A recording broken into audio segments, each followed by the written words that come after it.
দর্শক, বানর থেকে মানুষ নাকি মানুষ থেকে বানর? ডারউইন বলেছিলেন বানর থেকে মানুষের উৎপত্তি হয়েছে। আমি বলছি মানুষ থেকে বানরের জন্ম। তাহলে সত্য কোনটা? চলুন আজকে তার একটা বৈজ্ঞানিক বিশ্লেষণ করা যাক।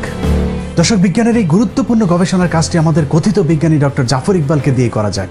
জাফর ইকবালের দাদার দাদা ছিলেন তেলাপোকা, তার দাদা ছিলেন ছাড়পোকা, তারও দাদা ছিলেন উই পোকা, তার দাদা ছিলেন হাতি, পাতি শিয়াল ছিলেন তার দাদা। জাফর ইকবালের আপন দাদা ছিলেন হনুমান আধা বানর ছিলেন জাফরের বাবা। আর ডারউইনের বিবর্তন নামক গভীর এবং সূক্ষ্ম প্রক্রিয়ার মধ্য দিয়ে যে পরিপূর্ণ বানরের জন্ম হয়েছে তার নামে শিক্ষিত আবাল আমাদের জাফর ইকবাল। বংশবিস্তারের মাধ্যমে জাফর প্রজাতির বানরেরা আজ মাঝে মধ্যেই সমাজে ভেঙচি কাটে। তাদের কথা নাই বা বললাম, কিন্তু আপনার ঘরেও আদর করে বাদর পুষছেন না তো? যে আপনার সন্তানের কথা বলছি। যে সমাজে জাফর ইকবাল আর শাহরিয়ার কবিরদের মতো জীবাণু ঘুরে বেড়ায়, সেই একই সমাজে বড় হচ্ছে আমার আপনার সন্তানেরা। সংক্রমণের আশঙ্কা তো আছেই, সেই সাথে আছে ভারতীয় আগ্রাসন। দর্শক, 1971 সালে চুক্তিভিত্তিক মুক্তিযুদ্ধের মাধ্যমে আমাদের দেশকে ধর্মহীন এক রাষ্ট্র বানানোর গভীর যে চক্রান্ত ভারত শুরু করেছিল, তার শেষের কাজটা করছেন শেখ হাসিনার হাত ধরে। আমাদের রাজনীতি, অর্থনীতি, পুলিশ বাহিনী, সেনাবাহিনী ধ্বংসের পাশাপাশি আমাদের ধর্মটাকেও ধ্বংস করে দেওয়ার গভীর এক চক্রান্ত চলছে আমাদের অজান্তেই। এটা একাদশ জাতীয় সংসদের ধর্ম মন্ত্রণালয় সম্পর্কিত স্থায়ী কমিটির একটি সরকারি নথি, যেখানে ওয়াজ মাহফিল বন্ধের জন্য একটি সুপারিশ পাঠানো হয়েছে সব জেলাগুলোতে।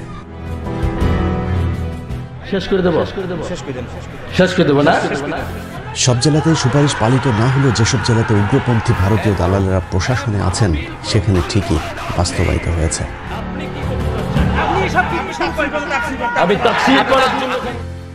চরম মুসলিম বিদ্বেষী সরকারি কর্মকর্তা সাতক্ষীরা জেলার সহকারী কমিশনার ইন্দ্রজিৎ সাহা স্বাক্ষরিত একটি চিঠিতে দেখা যায়, সাতক্ষীরা জেলার পুলিশ সুপার সহ সকল উপজেলা নির্বাহী অফিসার ও সাতক্ষীরার সকল থানার ভারপ্রাপ্ত কর্মকর্তাদেরকে উক্ত নির্দেশ পালন করতে বলা হয়েছে। তাহাজ্জুদি প্রধানমন্ত্রীর দেশে ধর্ম মন্ত্রণালয়ের এমন সিদ্ধান্তের অজুহাত হিসেবে শব্দ দূষণকে দাঁড় করানো হলেও চিঠিতে সুনির্দিষ্টভাবে শুধুমাত্র ওয়াজ মাহফিলে মাইক বাজানোর ব্যাপারে আপত্তি তোলা হয়েছে। এখন প্রশ্ন হলো, শব্দ দূষণ কি শুধুই ওয়াজ মাহফিলের মাইক থেকেই হয়?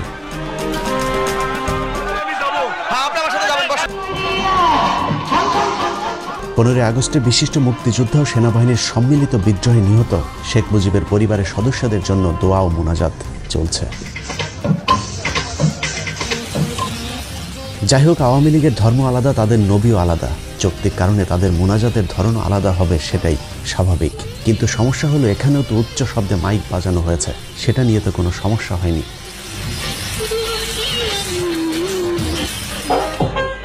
সারা রাত শেখ মুজিবের ভাষণের ফাঁকে ফাঁকে হিন্দি গান চলেছে, সেটা তো সমস্যা হয়নি।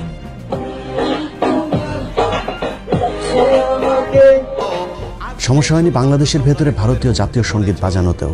যত সমস্যা বেঁধেছে শীতের কয়টা দিন আল্লাহর কোরআনের মাহফিলকে কেন্দ্র করে।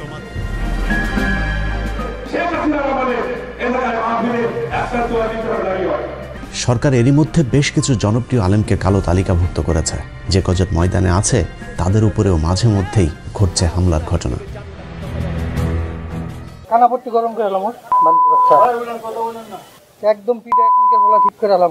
মাঠে ময়দানে কোরআনের আলোচনার পাশাপাশি মসজিদগুলোতেও হামলা শুরু করেছে নব্য ভারতীয় রাজাকার আওয়ামী সন্ত্রাসীরা।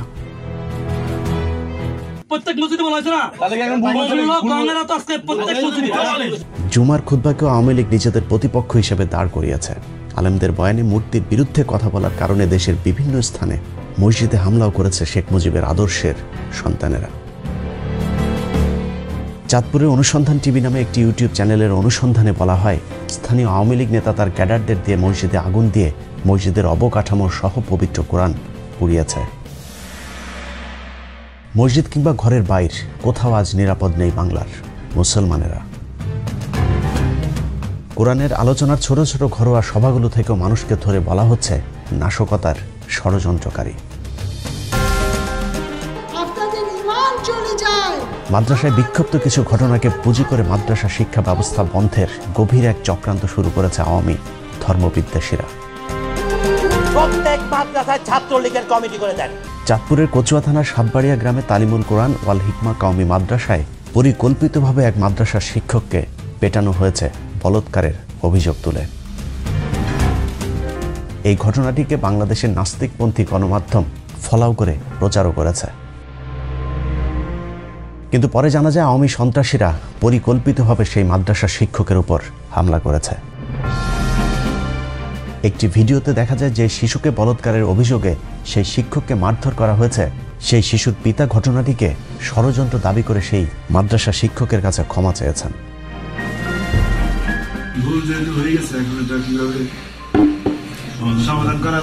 এসব সাজানো নাটককে গণমাধ্যম ফলাও করে প্রচার করলেও ঘটনার ভেতরের ঘটনা যখন ফাঁস হয় তখন গণমাধ্যম চুপ থাকে।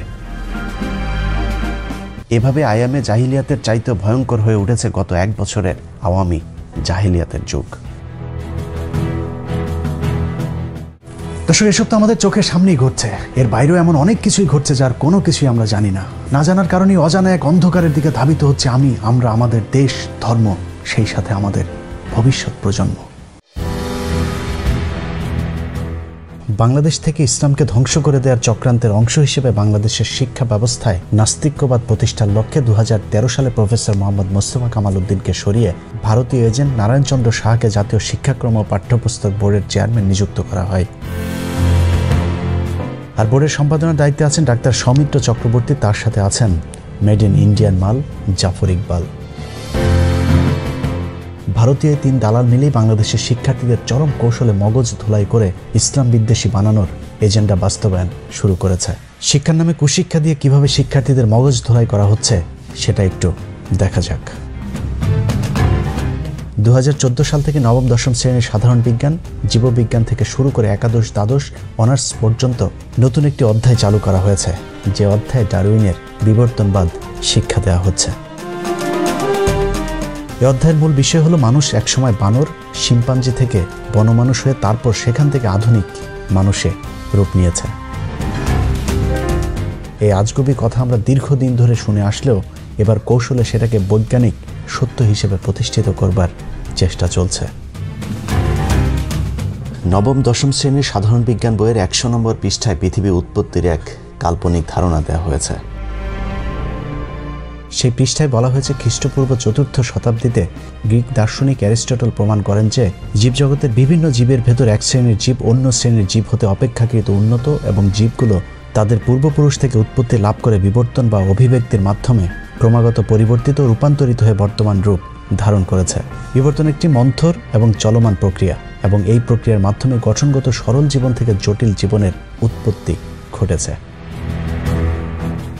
বইয়ের 101 নম্বর পৃষ্ঠায় উল্কা পিণ্ড থেকে তারপর তাপ বিকিরণের মধ্য দিয়ে মেঘ, তারপর সমুদ্র, সেখান থেকে প্রাণী উদ্ভিদ জগতের আজগুবি উদ্ভবের এক বর্ণনা দেওয়া হয়েছে। কিন্তু সমুদ্রের পানি থেকে কিভাবে মানুষ ও প্রাণী জগৎ, উদ্ভিদ জগতের জন্ম হলো তার বৈজ্ঞানিক কোনো ব্যাখ্যা নেই তাদের তত্ত্বে। বইয়ের পরের পৃষ্ঠা অর্থাৎ 101 নম্বর পৃষ্ঠায় উল্কা পিণ্ড থেকে জন্ম নেওয়া পৃথিবীতে কিভাবে মানুষের জন্ম হলো সেটারও এক অদ্ভুত চিত্র আঁকা হয়েছে।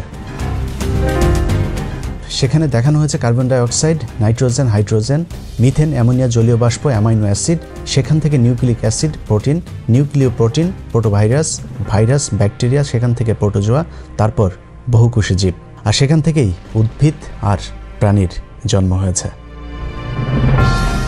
বিবর্তনবাদের পক্ষে যুক্তি দেখাতে গিয়ে বইয়ের 103 নম্বর পৃষ্ঠায় কয়েকটি পশু পাখির সাথে মানুষের অস্থির তুলনা করে বলা হয়েছে বিবর্তনের মাধ্যমে এদের আকৃতির পরিবর্তন ঘটলেও এরা সবই এক জাত। কথিত বিবর্তনবাদের মাধ্যমে যে বিষয়টি শিক্ষার্থীদের শেখানোর চেষ্টা করা হচ্ছে তা হলো বানর কিংবা শিম্পাঞ্জি থেকে মানুষের জন্ম হয়েছে। প্রসঙ্গতই শিক্ষার্থীদের মনে প্রশ্ন আসতে পারে, তাহলে বানর বা শিম্পাঞ্জির মতো মানুষের লেজ কেন নেই? সে বিষয়টি পরিষ্কার করতে বইয়ের 104 নম্বর পৃষ্ঠায় একটি চিত্র এঁকে বোঝানো হয়েছে বাহ্যিকভাবে মানুষের লেজ না থাকলেও মেরুদণ্ডের শেষ প্রান্তে কক্সিক্স নামক একটি অঙ্গ বা লেজ আছে। জাফর ইকবাল, শাহরিয়ার কবির, মুনতাসির মামুনদের প্যান্ট খুলে চেক করলে হয়তো সেটার অংশবিশেষ পেলে পাওয়াও যেতে পারে। কোমলমতি শিক্ষার্থীদের কত বড় ডাহা মিথ্যা শিক্ষা দেওয়া হচ্ছে তার প্রমাণ বইয়ের 112 নম্বর পৃষ্ঠায়, যেখানে বলা হয়েছে পৃথিবীর সকল বিজ্ঞানীদের নিয়ে নাকি একটি জরিপ করা হয়েছিল। সেই জরিপে বিজ্ঞানীদের প্রশ্ন করা হয়েছিল পৃথিবীর এই পর্যন্ত যত বৈজ্ঞানিক তত্ত্ব বের হয়েছে তার মধ্যে সর্বশ্রেষ্ঠ তত্ত্ব কোনটি। সব বিজ্ঞানী নাকি বলেছেন সর্বশ্রেষ্ঠ তত্ত্ব ডারউইনের বিবর্তন তত্ত্ব। একই ভৌতিক দাবি কথিত বিজ্ঞান মনস্ক লেখক জাফর ইকবাল নিজেও প্রচার করে চলেছেন। পৃথিবীর সমস্ত সায়েন্টিস্ট মিলে ঠিক করেছেন যে ডারউইনের বিবর্তনের যে থিওরি সেটা হচ্ছে যে পৃথিবীর সবচেয়ে গুরুত্বপূর্ণ সায়েন্টিফিক থিওরি। জাফর ইকবালের এই তথ্য কত বড় ধোঁকাবাজি তার প্রমাণ নিউ ইয়র্ক টাইমসের 2016 সালের 21শে ফেব্রুয়ারি পত্রিকার একটি প্রতিবেদন, যেখানে 514 জন বিজ্ঞানী ডারউইনের বিবর্তন মতবাদের বিরুদ্ধে একটি পিটিশনে স্বাক্ষর করবার খবর ছাপা হয়েছে। পিটিশনে স্বাক্ষর করা বিজ্ঞানীদের মধ্যে 76 জন রসায়ন ও 63 জন পদার্থবিজ্ঞানী রয়েছেন, যারা MIT, Cambridge university, Berkeley university, Pennsylvania university, the university of Georgia, Ohio university, the university of ওয়াশিংটনের মতো পৃথিবীর শীর্ষস্থানীয় বিশ্ববিদ্যালয়ের গবেষক। একাদশ দ্বাদশ শ্রেণীর জীববিজ্ঞান বইয়ের সবচেয়ে ডাহা মিথ্যা তথ্যটি 278 নম্বর পৃষ্ঠায়, যেখানে বলা হয়েছে বিবর্তন যে শুধু প্রাকৃতির কোলেই ঘটে তা নয়, গবেষণাগারে পরীক্ষামূলকভাবে নাকি বিবর্তন ঘটানো সম্ভব হয়েছে, আর এটিকেই তারা বলছে বিবর্তনের বাস্তবতার প্রমাণ। বিবর্তনের বিপক্ষে এখন পর্যন্ত কোনো বৈজ্ঞানিক প্রমাণ খুঁজে পাওয়া যায়নি। জীবজগৎ সম্পর্কে আমাদের জ্ঞান যতই সমৃদ্ধ হচ্ছে, বিবর্তনকে অস্বীকার করা ততই অসম্ভব নাকি হয়ে পড়ছে। অথচ বাংলাদেশের পাঠ্যপুস্তকের দাবি অনুযায়ী পৃথিবীর কোনো বিজ্ঞানী আজ পর্যন্ত তাদের গবেষণাগারে বানর থেকে মানুষ রূপান্তর তো দূরের কথা, বানর থেকে একটি ক্ষুদ্র পিঁপড়াও তৈরি করে দেখাতে পারেনি। তবে বিজ্ঞানীরা মাইক্রো এভলিউশন প্রমাণ করতে পেরেছেন, যেমন ছোট গরুর জাত থেকে বড় গরুর জাতে রূপান্তর কিংবা বড় আম গাছকে ছোট গাছে রূপান্তর। কিন্তু ছোট গরু থেকে বড় ছাগল কিংবা বড় ছাগল থেকে বড় ঘোড়ার রূপান্তরের চিন্তাও এখন পর্যন্ত বিজ্ঞানীরা করতে পারেনি। অথচ বাংলাদেশের কথিত বিজ্ঞানী ডক্টর জাফর ইকবালরা সেই মাইক্রো এভলিউশন বা বিবর্তনকে ম্যাক্রো এভলিউশন হিসাবে পাঠ্য বইয়ে শিক্ষার্থীদের পড়াচ্ছে। এত কিছুর পরেও যদি কিন্তু সম্ভবত হতেও পারে ধারণা করা হয়, এরকম হাস্যকর অনেক কৌতুকে ভরপুর বর্তমান মাধ্যমিক, উচ্চ মাধ্যমিকের বিজ্ঞান শিক্ষার বইগুলো, যা বিজ্ঞানের সাথে পুরোপুরি সাংঘর্ষিক। নবম দশম শ্রেণীর জীববিজ্ঞান বইয়ের দ্বাদশ অধ্যায়ে জীবের বংশগতি ও বিবর্তন বোঝাতে গিয়ে শিম্পাঞ্জি, ওরাংওটাং ও ম্যাকক বানরের সাথে মানুষের মাথার খুলির একটি চিত্র আঁকা হয়েছে, যেখানে শিক্ষার্থীদের পড়ানো হচ্ছে জীবজগতের মধ্যে বিভিন্ন শ্রেণী বর্তমান এবং তারা তাদের পূর্বপুরুষ থেকে উদ্ভূত হয়ে বিবর্তন বা ক্রমবিকাশের মাধ্যমে ক্রমাগত পরিবর্তিত রূপান্তরিত হয়ে বর্তমান রূপ ধারণ করেছে। তার মানে কুকুর বানরের মতো মানুষও কোনো একটা প্রাণী থেকে জন্ম নিয়ে আজকের এই রূপ ধারণ করেছে। জীববিজ্ঞান বইয়ের 272 নম্বর পৃষ্ঠায় একটি চিত্র এঁকে দেখানোর চেষ্টা করা হয়েছে কিভাবে হাঁস, পাখি, মাছ, গাছের মতো একইভাবে ব্যাকটেরিয়া থেকে মানুষের উৎপত্তি হয়েছে। একাদশ দ্বাদশ শ্রেণীর জীববিজ্ঞান দ্বিতীয় পত্রের 471 নম্বর পৃষ্ঠায় জিন তত্ত্ব বিবর্তন বোঝাতে গিয়ে সমবৃত্তীয় অঙ্গের একটি সংজ্ঞা দেওয়া হয়েছে, যেখানে বলা হয়েছে যেসব অঙ্গ কার্যতভাবে একই ধরনের কিন্তু উৎপত্তি ও গঠনগতভাবে পৃথক তাদেরকে সমবৃত্তীয় অঙ্গ বলে। যেমন পতঙ্গ, পাখি ও বাদুড়ের ডানা, মৌমাছি ও কাঁকড়াবিছার হাল, মাছের পাখনা ও তিমি মাছের ফ্লিপার, অক্টোপাসের চোখ ও মানুষের চোখ ইত্যাদি। অর্থাৎ ঘুরে ফিরে কথা একটাই, সেটা হলো মানুষ এবং অন্যান্য প্রাণীর মধ্যে কোনো পার্থক্য নেই, সবার উৎপত্তি একই জায়গা থেকে হয়েছে। একই পৃষ্ঠায় বলা হয়েছে মানুষের দেহে 100টি নিষ্ক্রিয় অঙ্গ আছে, যেগুলো নাকি মানুষের পূর্বপুরুষদের ক্ষেত্রে সক্রিয় ছিল, এখন তা নিষ্ক্রিয় এবং বিবর্তনের সাথে সাথে কোনো এক সময় সেগুলো বিলুপ্ত হতেও পারে। অথচ আধুনিক চিকিৎসা বিজ্ঞানও আজ পর্যন্ত মানবদেহের কোনো অঙ্গকেই অপ্রয়োজনীয় মনে করার দাবি করেনি। বইয়ের 473 নম্বর পৃষ্ঠায় শরীরবৃত্তীয় প্রমাণের অধ্যায়ে একেবারে বৈজ্ঞানিকভাবে প্রমাণ করা হয়েছে মানুষের আদি পিতা বানর। নারায়ণচন্দ্র আর জাফর ইকবালেরা তাদের বইতে লিখেছেন, বানর, নরবানর ও মানুষের শরীরে ট্রিপসিন পরীক্ষা করলে দেখা যায় এদের রাসায়নিক উপাদান ও কর্মপদ্ধতি একই রকম। বানরের রক্তের সাথে গ্লাসিয়াল অ্যাসিটিক অ্যাসিড মিশ্রিত করে উত্তপ্ত করলে স্ফটিক আকারে পরিণত হয়। এই স্ফটিকগুলোকে হিমোগ্লোবিন স্ফটিক বলা হয়। দেখা গেছে মানুষের হিমোগ্লোবিন স্ফটিকের আকার হুবহু দেখতে বানরের হিমোগ্লোবিন স্ফটিকের মতোই। ঘোড়া ও কুকুরের হিমোগ্লোবিন স্ফটিকের আকার আবার ভিন্ন। এতে প্রমাণিত হয় যে মানুষ ও বানর নিকট আত্মীয়। বানরের পূর্বপুরুষ থেকে ক্রমবিকাশের মাধ্যমে মানুষের সৃষ্টি হয়েছে, তার মানে মানুষের আদি পিতা বানর। ডিগ্রি দ্বিতীয় বর্ষের প্রাণীবিজ্ঞানে ল্যামার্কিজম ও ডারউইনবাদের পূর্ণাঙ্গ আলোচনা করা হয়েছে। এই অধ্যায় বিবর্তনের মাইক্রো, ম্যাক্রো ও মেগা এই 3টি ধাপ সংযোজন করা হয়েছে। এই অধ্যায়ে গ্রেগরির মানুষ উদ্ভাবনের তত্ত্বটি আলোচনা করা হয়েছে, যেখানে বলা হয়েছে মানুষ যে বংশ থেকে উৎপন্ন হয়েছে তা সম্ভবত ছিল বড় মস্তিষ্ক বিশিষ্ট অ্যানথ্রোপয়েড বা নরবানর।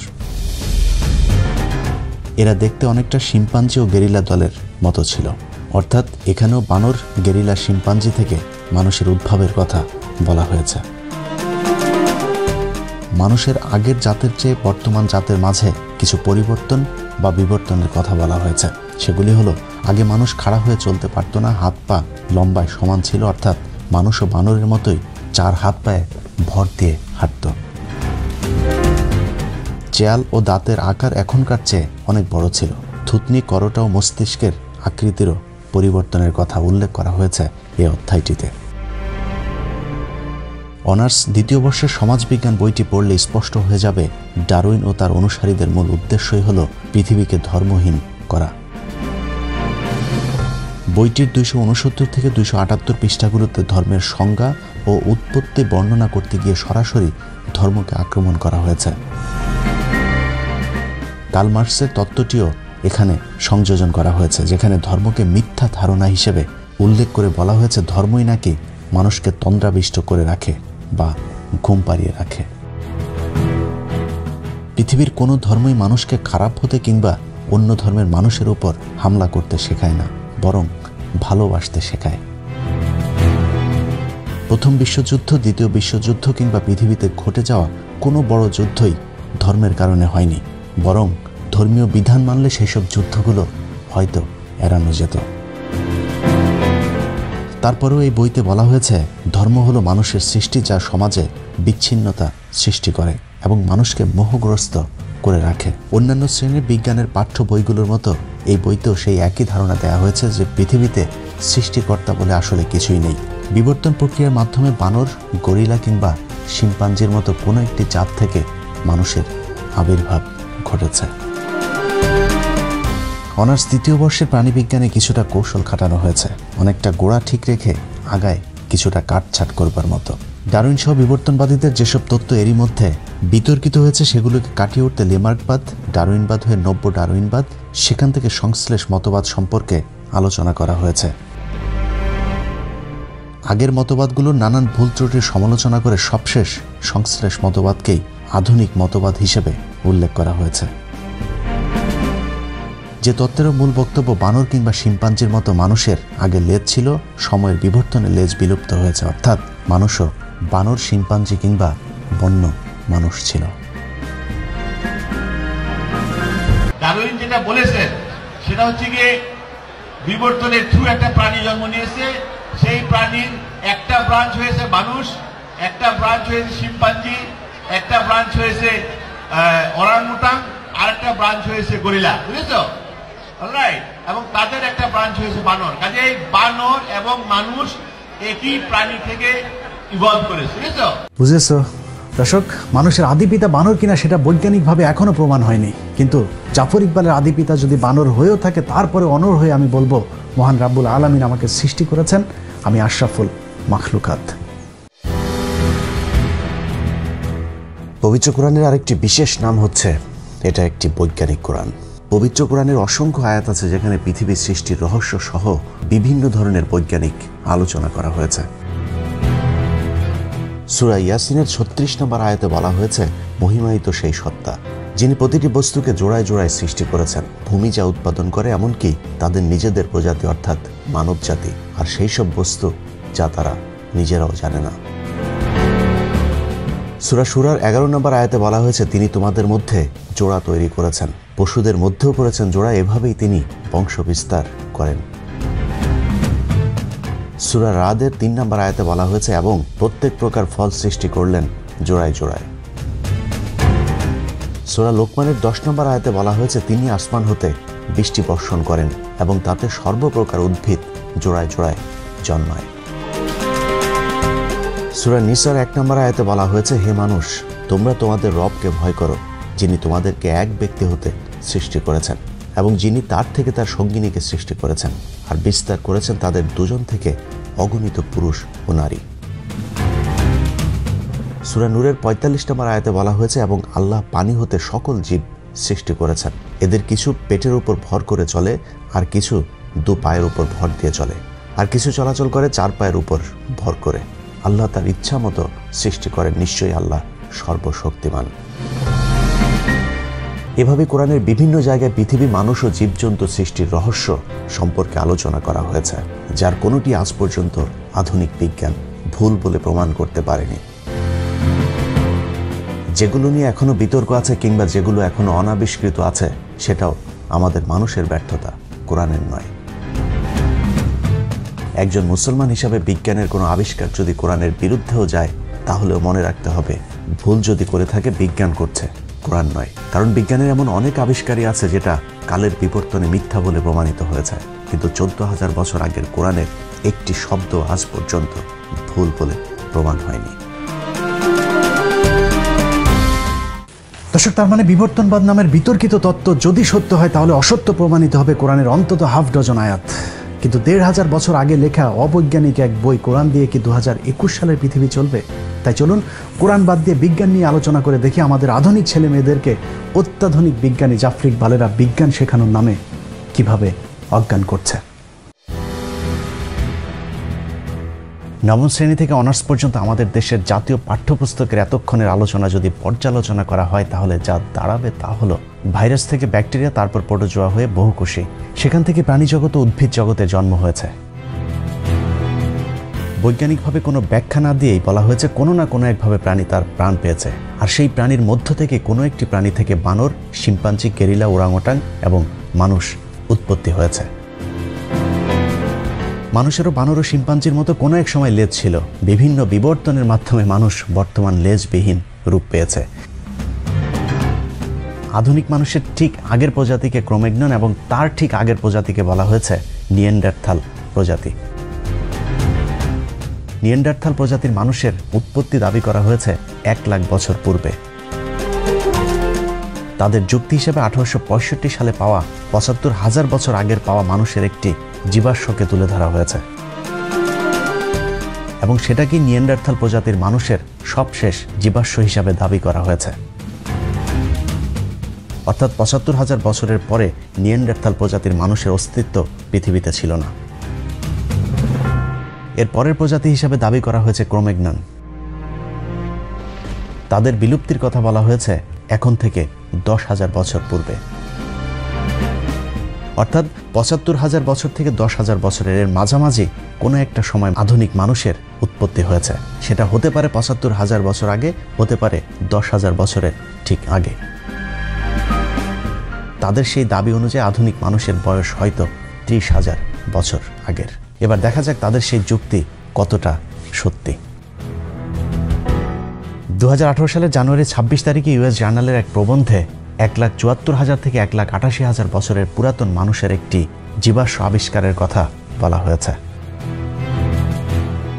2017 সালের জুনের 10 তারিখে স্টিফেন অ্যান্ডারসন তার এক প্রবন্ধে লিখেছেন, 3 lakh years old human fossil found in Morocco challenge our understanding of evolution. অর্থাৎ 3 লাখ বছর আগে পাওয়া মানুষের দেহের ধ্বংসাবশেষ বর্তমান বিবর্তনবাদীদেরকে চ্যালেঞ্জ ছুড়ে দিয়েছে। নিউ চায়না 2019 সালের জানুয়ারির 2 তারিখে একটি রিপোর্ট প্রকাশ করেছে, যেখানে 90 বছর আগের মানুষের একটি দেহাবশেষের ছবি দেয়া হয়েছে। এভাবে একের পর এক আধুনিক মানুষের জীবাশ্মের আবিষ্কার বিবর্তনবাদীদের 10,000 থেকে 75,000 বছরের মধ্যে আধুনিক মানুষের উৎপত্তি এমন ধারণাকে লণ্ডভণ্ড করে দিচ্ছে। এর বাইরেও ডারউইনবাদীরা বিবর্তনের যে কটি মূল যুক্তি দাঁড় করিয়েছে, তার সবকটি বৈজ্ঞানিকভাবে মিথ্যা প্রমাণিত হয়েছে। বিবর্তনবাদীদের সবচেয়ে প্রধান দাবিটির মূল উপড়ে দিয়েছেন কেভিন অ্যান্ডারসন। বিখ্যাত এই জীববিজ্ঞানী তার প্রবন্ধে লিখেছেন, জীবন আসে জীবন থেকে, এটা জীববিজ্ঞানের প্রধান মৌলিক নিয়ম। কিন্তু বিবর্তনবাদ সেই মৌলিক নিয়মকেই লঙ্ঘন করেছে। নিষ্প্রাণ বস্তু থেকে কখনোই প্রাণ আসে না। যেহেতু প্রথম প্রাণীর দেহে কিভাবে প্রাণ এসেছিল সেটা বিবর্তনবাদীরা এখনো প্রমাণ করতে পারেনি, সেহেতু তাদের এই ধারণাটি বিভ্রান্তিকর। কেভিন অ্যান্ডারসন চ্যালেঞ্জ ছুড়ে বলেছেন, আমি পৃথিবীর সকল বিজ্ঞানীদেরকে প্রাণীদেহের সকল অণু যেমন শর্করা, অ্যামাইনো অ্যাসিড, লিপিড এ সব কিছু দিয়ে বলবো তারা যেন গবেষণায় একটি প্রাণ তৈরি করে দেখান।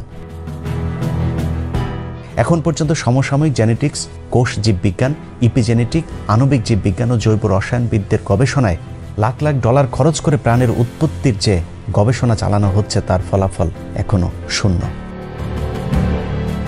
কেভিন অ্যান্ডারসন বলেছেন, সুনির্দিষ্টভাবে বলা না গেলেও এতটুকু বলা যায় আমাদের গবেষণার নাগালের বাইরের কোনো এক শক্তি থেকে পৃথিবীতে প্রাণ এসেছে, কিন্তু কোথা থেকে প্রাণ এসেছে সে আবিষ্কার হয়তো আজীবন অনাবিষ্কৃতই থেকে যাবে।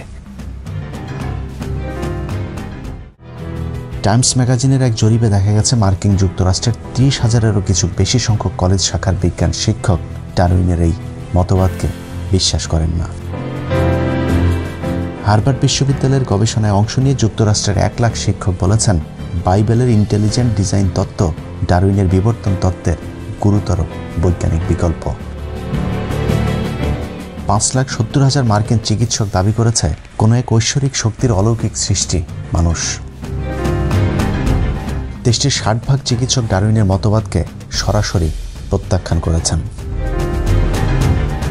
1997 সালে নিউ ইয়র্ক টাইমসের এক সংবাদে বলা হয়েছিল, পৃথিবীর 2.5 মিলিয়ন বিজ্ঞানী ও প্রকৌশলী সৃষ্টিকর্তায় বিশ্বাস করেন, যা ছিল পৃথিবীর ওই সময়ের মোট বিজ্ঞানী ও প্রকৌশলীর 40%। 2017 সালে এই সংখ্যা দাঁড়ায় 6.2 মিলিয়ন। তারা মনে করেন সৃষ্টিকর্তার অস্তিত্ব ও ডারউইনের মতবাদ একসাথে চলতে পারে না, অর্থাৎ সৃষ্টিকর্তায় বিশ্বাসী বিজ্ঞানীদের সংখ্যা দিনকে দিন বেড়েই চলেছে। ডারউইনের আগেও পরে অনেক বিজ্ঞানী যাদেরকে পদার্থবিজ্ঞানের জনক বলা হয় তাদের বেশিরভাগই স্রষ্টায় বিশ্বাস করেন এবং তারা প্রাকৃতিকভাবে মানুষের উৎপত্তির এই তত্ত্ব অস্বীকার করেছেন, যাদের মধ্যে উল্লেখযোগ্য Copernicus, Bacon, Kepler, Galileo, Harvey, Boyle, Huygens, Newton, Linnaeus, Cuvier, Dalton, Faraday, Pasteur, Joule, Kelvin, Lister and Carver. অক্সফোর্ডের জেনেটিক্স ডিপার্টমেন্টাল অব পলিশ একাডেমির বিজ্ঞানী ম্যাসিজ গ্যারটিক বলেছেন, মার্ক্সবাদী ক্যাথলিক দার্শনিকেরা ডারউইনবাদকে রক্ষা করার মিশনে নেমেছে। প্ল্যান্ট জেনেটিস্ট জন স্যানফোর্ড বলেছেন, ডারউইনের বিবর্তনবাদ কোনো বিজ্ঞান নয়, এটা একটা রাজনৈতিক দর্শন। অতি সম্প্রতি অক্সফোর্ডের জীববিজ্ঞানের অধ্যাপক ডক্টর ড্যানিশ নোবেল কাটছাঁট করা নব্য ডারউইনবাদকেও অস্বীকার করেছেন। যুক্তরাষ্ট্রের ডালাসে দ্য ইনস্টিটিউট ফর ক্রিয়েশন রিসার্চের বিজ্ঞানীরা ডারউইনবাদের মতবাদকে নাস্তিক তৈরির তত্ত্ব হিসাবে আখ্যা দিয়েছেন। তাদের মতো এটি একটি রাজনৈতিক মতবাদ যা মানুষকে ধর্মহীন করে যৌনতা, সমকামিতা সহ নানা অপরাধের দিকে ধাবিত করছে। ধর্মের নানান ভালো বিধিনিষেধ আছে, কিন্তু নাস্তিকবাদের মধ্যে সমাজকে ভালো কিছুই দেয়ার নেই। কিন্তু বর্তমান পৃথিবীতে বৈজ্ঞানিকভাবে এগিয়ে থাকা প্রতিটি দেশ ডারউইনের মিথ্যাই বিবর্তনবাদকে তাদের পাঠ্য তালিকা থেকে বাদ দিয়ে দিয়েছে।